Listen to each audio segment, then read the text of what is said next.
జగన్పై దాడి కేసు నిందితుడు శ్రీనివాసరావును విశాఖ నుంచి హైదరాబాద్కు తరలించారు ఎన్ఐఏ అధికారులు. నిన్న అర్ధరాత్రి విజయవాడ జైలు నుంచి శ్రీనివాసరావును విశాఖకు తీసుకొచ్చిన ఎన్ఐఏ అధికారులు ఉదయం అతన్ని ప్రశ్నించారు. ఆ తర్వాత అతని లాయర్ను పిలిపించి అతని సమక్షంలోనూ విచారణ జరిపారు. మధ్యాహ్నం తర్వాత శ్రీనివాసరావును హైదరాబాద్కు తీసుకువెళ్తున్నామని లాయర్తో చెప్పారు. ఆ తర్వాత అతన్ని విమానంలో హైదరాబాద్కు తరలించారు. శ్రీనివాసరావును హైదరాబాద్లోనే ప్రశ్నిస్తారా లేక ఢిల్లీ, ముంబై, కోల్కతాల్లో ఎక్కడో చోటికి తరలిస్తారా అన్న దానిపై ఎన్ఐఏ అధికారులు గోప్యత పాటిస్తున్నారు.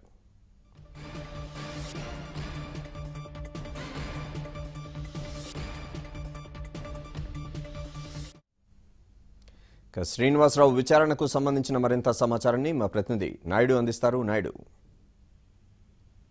వెంకట్, జగన్ పై దాడి కేసులో నిందితుడు శ్రీనివాస్ ని కొద్దిసేపు క్రితమే విశాఖ నుంచి హైదరాబాద్ ఇండిగో విమానంలో తరలించారు. అయితే నిన్న కూడా మనం చూసుకున్నట్టయితే విజయవాడలో ఏదైతే కేసు పూర్తిగా వీళ్ళకి అప్పగించడం, వీళ్ళకి కస్టడీకి ఇచ్చారో, కస్టడీకి ఇచ్చిన తర్వాత హైదరాబాద్ తరలిస్తున్నామని చెప్పి ముందు ప్రకటించారు. అయితే అక్కడ ఉన్న న్యాయవాది ఎవరైతే సలీం, శ్రీనివాస్ తరపు న్యాయవాదికి సరైన సమాచారం ఇవ్వకపోవడంతో కోర్టును ఆశ్రయించడం జరిగింది. కోర్టు డైరెక్షన్స్ మేరకు న్యాయవాది సమక్షంలోనే విచారణ చేపట్టాలని నిన్న ఆదేశాలు ఇచ్చారు.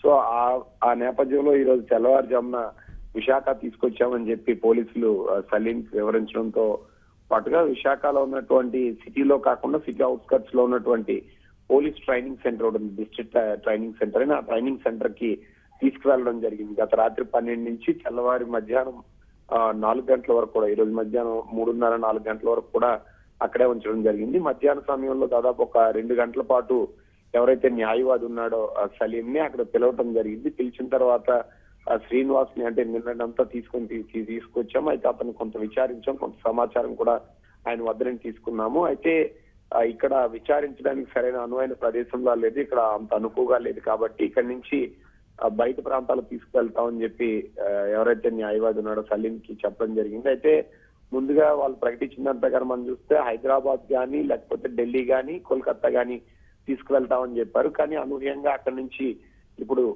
హైదరాబాద్ తీసుకెళ్లడం జరిగింది. హైదరాబాద్ తీసుకెళ్లే ముందు కూడా శ్రీనివాస్ తరపు న్యాయవాది ఎవరైతే ఉన్నారో సలీం కి ఆ సమాచారం ఇచ్చారో. అయితే ఎలా తీసుకువెళ్తున్నారు ఏంటనే విషయం మీద మాత్రం సమాచారం లేదు. అయితే అక్కడి నుంచి కూడా మళ్ళీ ఈ ఎన్ఐఏ బృందం ఈ వేగం పెంచిన తర్వాత అక్కడి నుంచి మళ్ళీ వేరే ప్రాంతానికి తీసుకువెళ్తుందా లేదా అనేది ఇంకా స్పష్టత రావాల్సి ఉంది. ఎందుకంటే ఇప్పుడు హైదరాబాద్ తీసుకెళ్లిన తర్వాత అక్కడ విచారించేటువంటి అవకాశం ఉంది. అయితే పూర్తిగా ఎవరైతే మహమ్మద్ అని చెప్పి అడిషనల్ సూపరింటెండెంట్ ఒక ఆయన ఉన్నారు, ఆయన ఆధ్వర్యంలో ప్రస్తుతానికి టీం నడుస్తుంది. అయితే వీళ్ళు ఎక్కడ విచారించాలి, ఏం చేయాలనే విషయాన్ని మాత్రం ఢిల్లీలో ఉన్నటువంటి ఎన్ఐఏ అధికారుల ద్వారా మాత్రమే వాళ్ళు ఏం చేయాలో వాళ్ళ డైరెక్షన్ మేరకు మాత్రమే మేము నడుస్తాం. వాళ్ళు ఎక్కడ విచారణ చేపడతామంటే అక్కడికి తీసుకెళ్తాం, మీరు అక్కడికి రావాల్సి ఉంటుంది, రాగలరా అని కూడా సలీం అడగడం జరిగింది. అయితే వెళ్లే ముందు 2 hours ముందు మాత్రమే మీకు ఇంటిమేట్ చేస్తామని చెప్పి చెప్పడం జరిగింది. అయితే ఇప్పుడు ఏదైతే దర్యాప్తు ఉందో ఆ దర్యాప్తు సంబంధించి అన్ని కోణాల్లో కూడా వేగవంతం చేస్తున్నారు.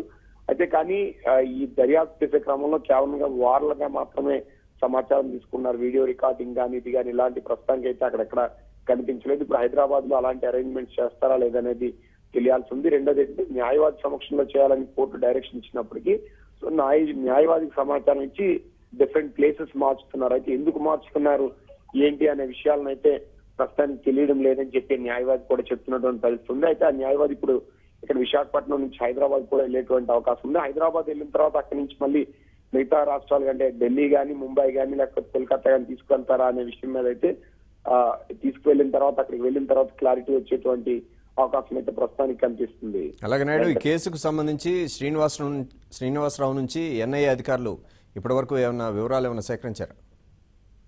అయితే శ్రీనివాస్ ని ఈ రోజు తెల్లవారుజాము నుంచి కూడా విచారిస్తూనే ఉన్నారు. అయితే ఘటన ఎలా జరిగింది, ఏం జరిగింది అనే వివరాలని కొంతవరకు అడిగి తెలుసుకోవడం జరిగింది. అప్పుడు జరిగినప్పుడు ఎవరెవరు ఉన్నారు, ఏం చేశారు, ఇలాంటి వివరాలన్నీ కూడా ఎన్ఐఏ అధికారులు శ్రీనివాస్ నుండి తీసుకోవడం జరిగింది. అయితే శ్రీనివాస్ ని బెదిరించడం కానీ, కొట్టడం కానీ ఇలాంటివైనా చేశారని న్యాయవాది అడిగినప్పుడు అది ఏం లేదు, సాధారణంగానే సమాచారం అంతా అడిగారు, ఆయన మేము చెప్పామని చెప్పి శ్రీనివాస్ కూడా స్వయంగా వాళ్ళ తరపు న్యాయవాది ఎవరున్నారో ఆయనకు వివరించినట్లు శ్రీనివాస్ స్వయంగా చెప్పాడని చెప్పి ఆ సలీం అని ఎవరైతే ఉన్నారో అతని తరపు న్యాయవాది ఆయన చెప్పడం జరిగింది. అయితే శ్రీనివాస్ నుంచి కొంత మౌఖికంగా అంటే దాడి జరిగిన ఘటన తీరు సంబంధించి కానీ ఏంటి వాటికి సంబంధించిన కొంత సమాచారం అయితే శ్రీనివాస్ నుంచి తీసుకోవడం జరిగింది. ఇంకా పూర్తి స్థాయి విచారణ అనేది అయితే ఇంకా కొనసాగాల్సిన అవసరం ఉంది. అయితే ఇందులో ఇంకొక విషయం ఏంటంటే ఇప్పుడు శ్రీనివాస్ తో పాటు ఘటన జరిగినప్పుడు ఉన్నటువంటి ప్రత్యక్ష సాక్షులను కానీ మిగతా వివరాలను కానీ ఇవన్నీ కూడా సేకరిస్తారా, అలాగే అప్పుడు ఉన్నటువంటి పోలీస్ అధికారులు కానీ సిఎస్ఎఫ్ అధికారులు వీళ్ళందరినీ కూడా విచారణకు పిలుస్తారా లేదా అనే విషయం పైన ఇంకా క్లారిటీ లేదు. అయితే అందరినీ పిలిచేటువంటి అవకాశం ఉంది, ఎందుకంటే అన్ని కోణాల్లో కూడా దర్యాప్తు అనేది ఖచ్చితంగా సాగాల్సినటువంటి అవసరం ఉంది కాబట్టి అందరినీ పిలిచేటువంటి అవకాశం ఉంది అంటారు. కానీ ఇప్పుడు దర్యాప్తు బృందం చూస్తే హైదరాబాద్ తీసుకెళ్లి వీళ్ళందరినీ ఇక్కడి నుంచి హైదరాబాద్ తీసుకెళ్లి కేవలం ఇంకా 6 రోజులు మాత్రమే ఉంది. 6 రోజుల్లో ఈ దర్యాప్తు ఎలా పూర్తి చేస్తారు, సో ఏం చేస్తారనే విషయం పైన అయితే ఇంకా స్పష్టత లేదు. ఇప్పుడు ఎన్ఐఏకి వేగం పెంచినప్పుడు కేవలం శ్రీనివాస్ ఒక్కడి నుంచే సమాచారం తీసుకొని ఎలాంటి కోర్టు తయారు చేస్తుందా ఏంటనేది మాత్రం వేచి చూడాల్సిన అవసరం అయితే ఉంది. శ్రీనివాస్ నుంచి అయితే కొంత మౌఖికంగా ఏదైతే ప్రైమరీ డేటా జరిగినటువంటి ఘటనకు సంబంధించి అంతా కూడా కొంత సమాచారం అయితే తీసుకున్నట్టు మనకు తెలుస్తుంది. Right, thank you Naidu.